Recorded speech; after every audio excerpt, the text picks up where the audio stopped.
میں نے ایسے نہیں کیا ہے۔ حضرت محمود غزنوی نے ایک دن فرمایا کہ میں حضرت خضر علیہ السلام کی زیارت کرنا چاہتا ہوں۔ ایک غریب آدمی کھڑا ہوا، وہ کہنے لگا میں آپ کو زیارت کرا دیتا ہوں، لیکن ایک شرط ہے، میں غریب ہوں، 6 مہینے کا خرچہ میں آپ کو دینا ہوگا میرے بچوں کا۔ اس نے کہا ٹھیک ہے۔ 6 مہینے کے بعد محمود غزنوی نے اس کو بلایا، ہاں جی خضر علیہ السلام کی ملاقات کا کوئی وظیفہ مکمل ہوا؟ اس نے کہا جی کچھ وظیفے الٹ ہو گئے، 6 مہینے اور چاہیے۔ اس نے کہا ٹھیک ہے۔ سال کے بعد اس کو پھر حضرت محمود غزنوی بلایا، فرمایا ہاں جی خضر علیہ السلام نہ کو میری ملاقات کا امکان پیدا ہویا، تسی وظیفے جو کر رہے ہو دریا دے کنارے۔ انہیں کہا جی میں کہاں، خضر علیہ السلام کہاں، میں نے تو آپ کے ساتھ جھوٹ بولا ہے، غریب آدمی تھا تو پیسے میرا روٹی پانی چل گیا 1 سال۔ تو محمود غزنوی کا مجلس لگی ہوئی تھی، ہزاروں لوگ موجود تھے، غوث بھی تھے، کتب بھی تھے، ابدال بھی تھے، محدث بھی تھے، مفسر بھی تھے۔ تو اس نے اپنے ایک وزیر کی طرف اشارہ کر کے کہا بتاؤ بھائی جو بادشاہ سے جھوٹ بولے اس کی کیا سزا ہے؟ وہ وزیر کہنے لگا کہ اس کو قتل کر دیا جائے۔ محمود غزنوی کے مجلس میں ایک نورانی چہرے والے بزرگ بیٹھے تھے، انہوں نے کہا بادشاہ سلامت، اس نے بالکل ٹھیک کہا۔ پھر اس نے ایک دوسرے وزیر سے پوچھا، اس نے کہا جی اس کی کیا سزا ہے جس نے بادشاہ سے داؤ بھی لگایا اور جھوٹ بھی بولا؟ اس نے کہا یہ گردن نہ اتاریں، یہ تو پھر جلدی مر جائے گا، اس پر کتے چھوڑے، یہاں تک کہ کتے اسے نوچ نوچ کر کھائیں تاکہ اس کو پتہ چلے بادشاہ سے جھوٹ نہیں بولا جاتا۔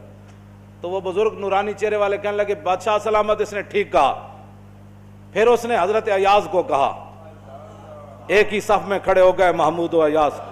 حضرت ایاز کو کہا کہ ہاں جی آپ بتائیں۔ اس نے کہا بادشاہ سلامت، ایک غریب آدمی تھا، اس کے جھوٹ بولنے سے آپ کے وقار میں کوئی کمی نہیں آئی، اور 1 سال پیسے دینے سے آپ کے خزانے میں کوئی کمی نہیں ہے، یا آپ اس کو معاف کر دیں۔ وہ نورانی چہرے والا بزرگ کہنے لگا بادشاہ سلامت بالکل اس نے ٹھیک کہا۔ محمود غزنوی نے ان بزرگوں کو قریب بلایا، انہوں نے کہا یہ کیا بات ہے، جو گردن اتارنے کا کہتا ہے وہ بھی ٹھیک ہے، جو یہ کہتا ہے کہ کتے چھوڑ دیا جائے وہ بھی ٹھیک ہے، جو معافی کرتا ہے۔ اس نے کہا کہ جس نے کہا نا گردن اتار دو، یہ اس کا خاندان تھا کسائی، تو اس نے اپنے خاندان کا اظہار کیا ہے، گردنیں اتارنے کے عادی ہیں، اور کہا کہ غلطی تو تیری ہے جیسے تو نے ایسے لوگوں کو وزیر بنایا۔ اس نے کہا جس نے کتوں کا کہا نا کتے چھوڑو، اس کے آباء و اجداد بادشاہوں کے کتے نہلایا کرتے تھے۔